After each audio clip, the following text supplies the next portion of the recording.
Исәнлек телим сезгә, кадерле дуслар. Яратылыш китабында халкыбызның нәсел башы Ибрахим турында укыйбыз. Ибрахим Аллаһыга ышанды һәм моның белән тәкъва булып саналды диелгән анда. Мин дә Аллаһыга Ибрахим кебек ышанам инде. Шулай булгач, Алла мине дә тәкъва дип санаячак диярләр мөгаен күпләр. Әйдәгез тикшереп карыйк. Сез чыннан да Аллага Ибрахим кебек ышанасызмы икән? Әгәр сез Аллага Ибрахим кебек ышансагыз, сез чыннан да Ибрахим балалары һәм Раббы аңа вәгъдә иткәнне сез дә алырсыз, ди Алла сүзе. Нәрсә вәгъдә иткән соң Аллаһы Ибрахимга? Сиңа угыл бирәчәкмен дип вәгъдә иткән. Сиңа угыл бирәчәкмен дигән вәгъдәгә ышануы кыенмыни? Әлбәттә кыен. Әгәр синең әле бер кайчанда балаң булмаса, үзең 100-гә, хатының 90 яшькә якынлашып килсәгез, тәненең үлә баруын һәм хатыны Сараның бала табу өчен артык карт булуын аңласа да, вәгъдә ителгән угылны иманда какшамыйча Ибрахим озак еллар буе көткән. Инҗилдә бу турыда былай дип укыйбыз. Аллаһы вәгъдә иткәнгә ышанмыйча, аңа шикләнеп карамады, бәлки иманда ныгып, Аллаһыны данлады. Аллаһының вәгъдә иткәнен үти алачагына инанып, Ибрахим үзенең ышануы белән хак саналды. Күрүебезчә, Ибрахим Аллаһының биргән вәгъдәсен үти алачагына ышанып акланган. Моннан менә нәрсәне аңлыйбыз? Иман ул Аллаһының барлыгына һәм берлегенә генә ышану түгел, Аллаһының вәгъдәсенә ышану. Ярый, Ибрахим шулай Аллаһының сиңа угыл бирәчәкмен дигән вәгъдәсенә ышануы белән акланган. Безгә бит Аллаһының угыл бирәчәгенә ышанасы юк. Безнең күпләребезнең былай да угыллары бар. Безгә дә Аллаһы берәр вәгъдә биргәнме соң? Әлбәттә биргән. Инҗилдә былай дип укыйбыз. Ибрахим үзенең ышануы белән хак саналды. Хәер, ул хак саналды дигән сүз бер аның өчен генә түгел, бәлки безнең өчен дә язылды. Раббыбыз Гайсәне үледән терелткән Аллаһыга иман итүчеләр булган безне дә Аллаһы хак санар. Гайсә безнең гөнаһларыбыз өчен үлемгә тапшырылды. Һәм без Аллаһы тарафыннан аклану алсын өчен үледән терелтелде. Менә ул Аллаһының безгә биргән вәгъдәсе. Гайсә безнең гөнаһларыбыз өчен үлемгә тапшырылды. Һәм без Аллаһы тарафыннан аклану алсын өчен үледән терелтелде. Аллаһы үзенең улы турындагы вәгъдәсенә ышанучыларны хак саный. Аларга мәңгелек тормыш бүләк итә. Аларны изге рухыннан терелтеп, үз балалары итә. Гөнаһлардан аклану, мәңгелек тормыш, Аллаһы баласы булу, булар бит чыннан да кеше ышанмаслык искиткеч вәгъдәләр. Аллаһының вәгъдәсенә ышану чын иман була да инде. Аллаһының вәгъдәсенә ышану Ибрахим кебек иман итү була. Ибрахимга вәгъдә биргәннән соң күп вакытлар үткәч, Аллаһы кешеләргә канун биргән. Минем кагыйдәләремне һәм кануннарымны җиренә җиткереп үтәгез.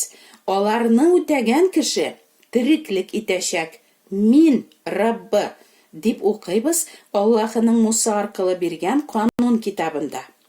Хәтта кешенең гамәлгә куелган васиятен дә һичкем юкка чыгара яки аңа һичбер нәрсә өсти алмаган кебек, Аллаһының вәгъдәсен дә 430 елдан соң бирелгән канун үзгәртә дә юкка чыгара да алмый. Канунда нәрсәләр язылган соң? Менә мәсәлән, канун әмерләренең кайберләре.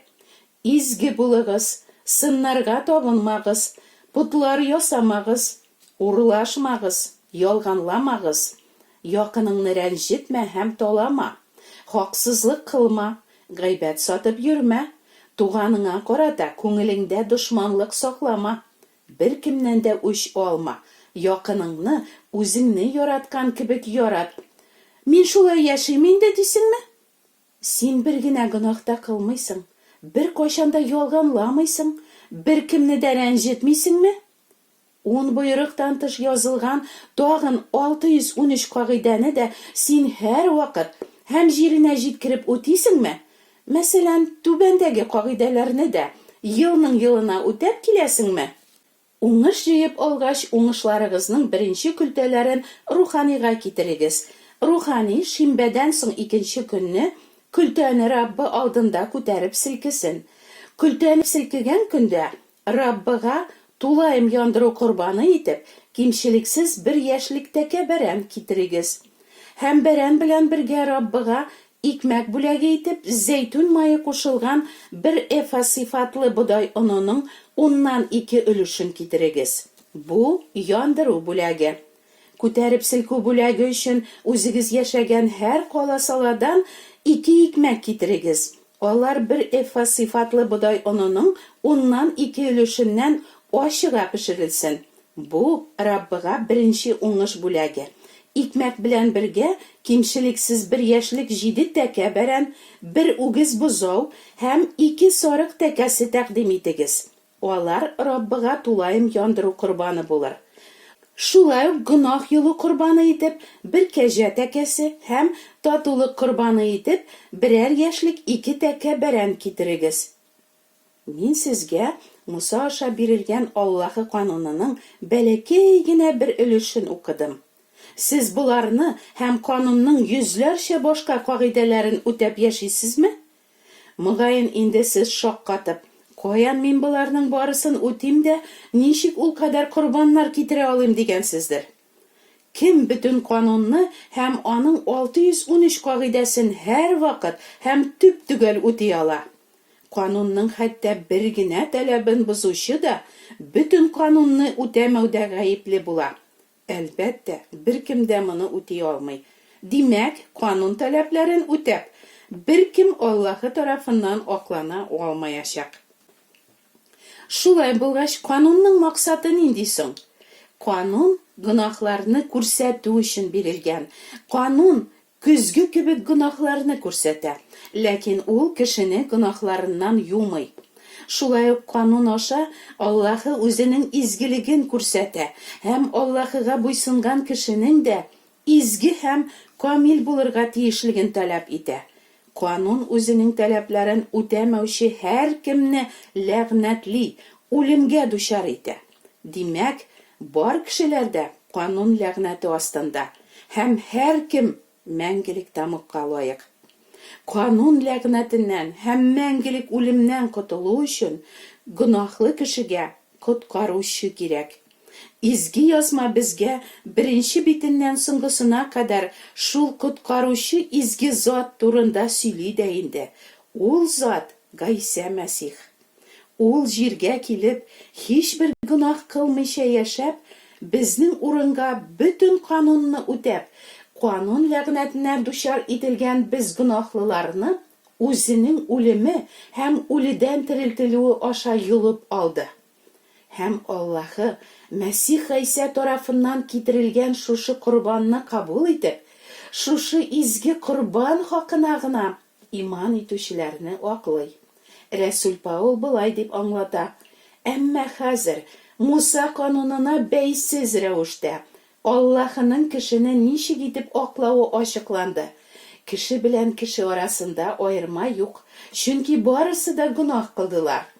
Кеше канун таләпләрен үтәүе белән түгел, ә Гайса Мәсихка иман итүе белән Аллаһы тарафыннан аклана. Димәк, Гайса башкарган эшкә ышанучыга Гайсаның гадаләтлелеге, аның сафлыгы һәм Аллаһы каршында тақвалык бүләк ителә. Бу Аллаһының вәгъдәсе. Ә канун таләпләрен без үтәргә тиеш түгелмени?